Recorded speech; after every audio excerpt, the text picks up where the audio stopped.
So, the crew went up to Max Keen's apartment, examined the body, and while there, became convinced, after O'Connell's autopsy, that whatever ripped his heart out, it wasn't like a fist, and it wasn't an incision, it was a hook. A hook had pulled his chest open and then yanked the heart out. Whoever did it was clearly strong, but had to use a tool to do so. And their mind was going to maybe a boat hook or something like that, which tied with an idea. You see, Pierre has a house by the river, a very nice one.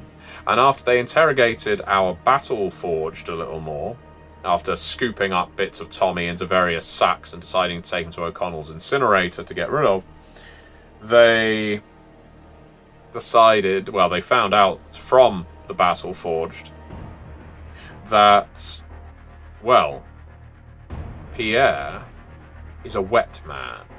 What does that mean?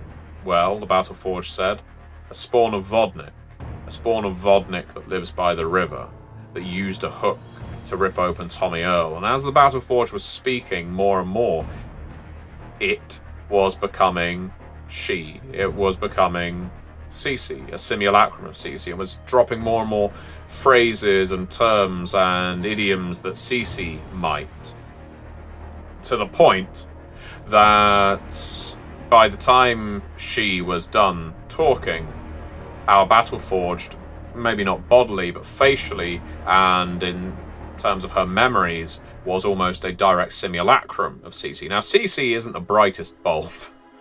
Lovely, but for a heart eater, but not necessarily the smartest. And thought this was just fun to have a copy of her running around. But Conrad, our battleground angel, knew that these battle forged will not remain sane and calm and stable. They grow agitated, they get homicidal, they grow obsessive, especially if they're not returned back to their battleground at some point. And so, elected, and this was after having been insulted repeatedly by the Battleforged as an outcast, as a mongrel, as a bastard child, to plunge his silver dagger into Battleforged Cece's neck, after which Arturo and O'Connell rather reluctantly but ultimately stomped on the thing's head until it dissolved into a pile of wires, cables, ligament, catgut, mesh, and trash bags.